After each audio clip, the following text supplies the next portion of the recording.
Linux Mint.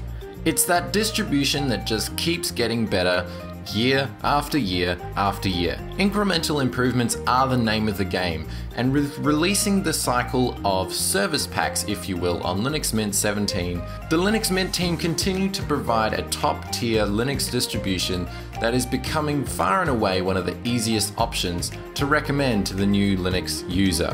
So what's new and what's changed in Linux Mint 17.3 Rosa?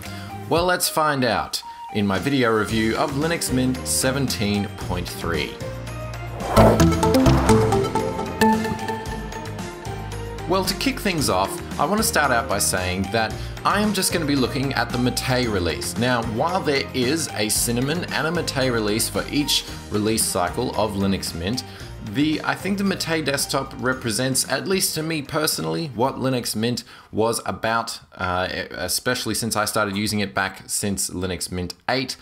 And Linux Mint 17.3 in the Matei edition has a few more changes that are worth talking about. Now, having said that, if you are curious to know what is new with the Cinnamon release, let me know in the comments below, and I will also leave in the description box below a wonderful video done by the guys over at Linux Scoop to give you all the details about what is new with Cinnamon 2.8, because really that is the flagship feature of this particular release of Linux Mint. And all of the details of the new desktop environment are in that video. Having said all that, let's get into Matei. So the first thing I want to touch on is the welcome screen. Now, this welcome screen isn't quite as functional as the Matei release of Ubuntu that I reviewed, and I'll chuck a link on the side of the screen here.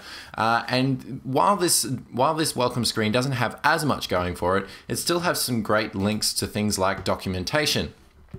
Documentation is one of those things that Linux Mint has always featured very strongly with, as they have an excellent PDF guide that they write up for every single release of Linux Mint.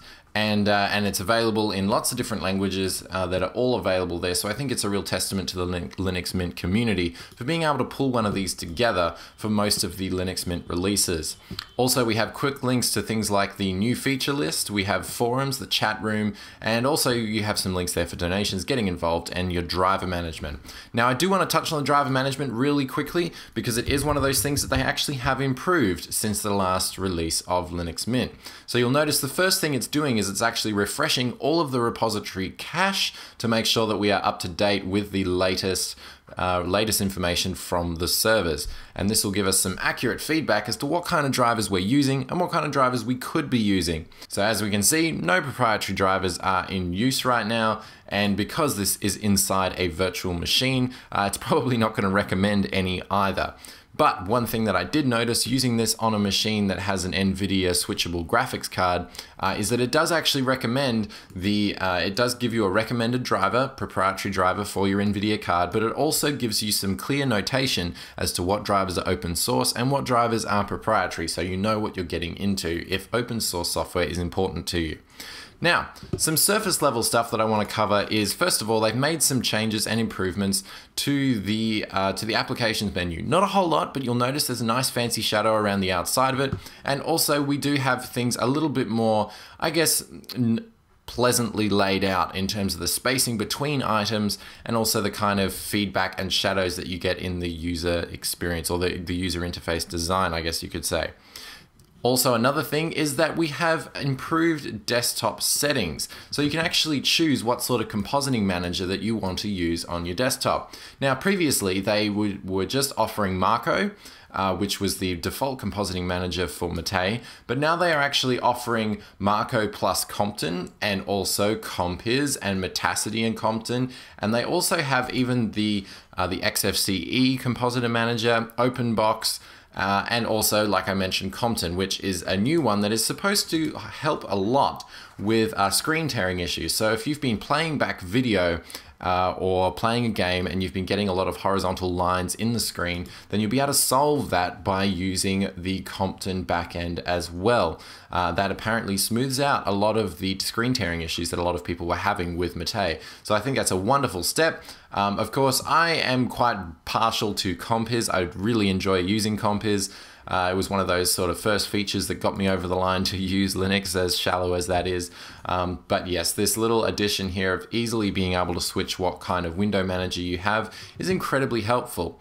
Not only that, but we also have a couple of new commands that can let us know what window manager we're using. So you can use wm-detect, and that will tell you what window manager you are using. And then also WM Recovery will try and reinitialize the default display or compositing manager with its default settings. So if your display manager crashes, you can use that to get yourself back up and running again. So a lot of the other improvements that are made in Linux Mint 17.3 come down to their respective desktop environments. So if you're going to be using Cinnamon, definitely check out the Cinnamon 2.8 video in the description below. And if you're curious about Matei 1.12 or 1.12, whichever is your cup of tea, then keep watching and I will show you what is new here. A lot of it boils down to a bit more control over the both the hardware and the software. So one of the things that should be showing up here in this control center is the improved trackpad settings. So we now have the ability to use natural scrolling, which I think is amazing because every other desktop environment is doing it. I've gotten quite used to it. We also have the option to assign multi-touch gestures to certain commands. So for example, 2 fingers on the trackpad is a right click, 3 fingers on the trackpad is click and hold, that kind of thing. Now, for some strange reason, it is not showing up here in my VirtualBox system, and I suspect this is because we are using virtual hardware, therefore it doesn't think I have a trackpad, when in actual fact that's what I'm using right now. So never mind, we'll move on to the multi-monitor support. Now apparently this has gotten a lot better now that multi-monitors will show up. You can set a primary monitor, therefore most of the stuff will congregate to that primary monitor, and then you can set up your secondary one off to the side or off to any other side. So apparently it makes a lot more sense now, and it gives you a few more very clear details as to what each monitor is doing, what the resolution is set at, and also which one is going to be the go-to monitor for most of the new windows that are opened. We also have an improved battery monitor now, which will let us know how much battery there is in each particular battery that we might have connected. So for those of you who use docking stations or secondary batteries plugged into the device as well, we'll be able to see how much battery life is left in those. So it basically just tries to give you a little bit more information. Now, in terms of improvements to Linux Mint 17.3 as a core, we're looking at much more reliable repositories. So what they intended to do in this particular release cycle is kind of rewrite the speed test tool that was used to select a lot of the repositories and software sources. So you can see here that at the moment I am probably not using the best possible sources. So what I'm going to do is I'm going to change the software sources, and you can see here I'm getting a very real-time feedback as to what some of these mirrors are and what kind of speeds they're giving me. The reason that they made these improvements is because honestly, when it comes to using Linux, the repositories or the servers that we get all of our software and packages from are probably one of the most fundamental parts of the system, and it's where a lot of stuff can go wrong. And that's why they decided to put in some much more reliable speed testing, and also it is limited via location. So if, for example, I'm in Australia, therefore it's only going to show me ones that are in Australia and very close by.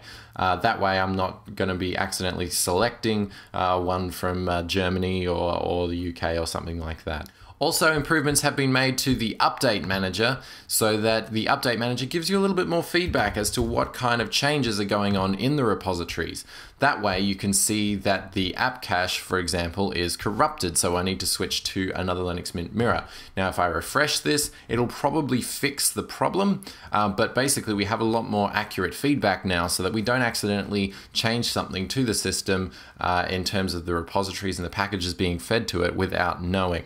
And I think that's a very handy touch. So hopefully now when we go through the update manager, it should tell us that we are all good to go. As you can see, okay, we've got a Linux Mint update manager. Update, so that makes sense. We also are still using Ubuntu 14.04 as the core. So it's a little bit outdated now. I'm not going to beat around the bush there. It's going to be coming up on 2 years old. So a lot of the packages in the package manager, for example, especially in the software manager, you can notice a lot of these are slightly older versions. Now, I'm not going to say that's going to be a problem for most people, but for those of you who like to use the latest and greatest, yeah, there's going to be a few packages in here that you're going to kind of wonder why they are as old as they are.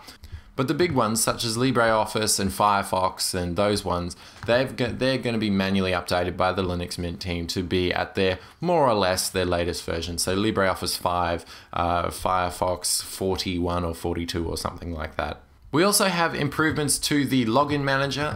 It now has high pixel density display support. It's a common trend we're seeing now in a lot of packages. But I suppose my biggest hang up with this distribution is the fact that we do have very outdated packages. Now, if you're looking for a stable Linux desktop that you're just wanting to use for the daily grind, you want something that you can hand to your grandma with no worries at all, I'd still definitely recommend Linux Mint. It's becoming easier and easier to recommend this distribution because of the fact that it just provides incremental improvements on what it already does amazingly. And I think that's something that the Linux Mint team always deserve credit for. But the outdated packages are really starting to hurt a little bit this far down the track.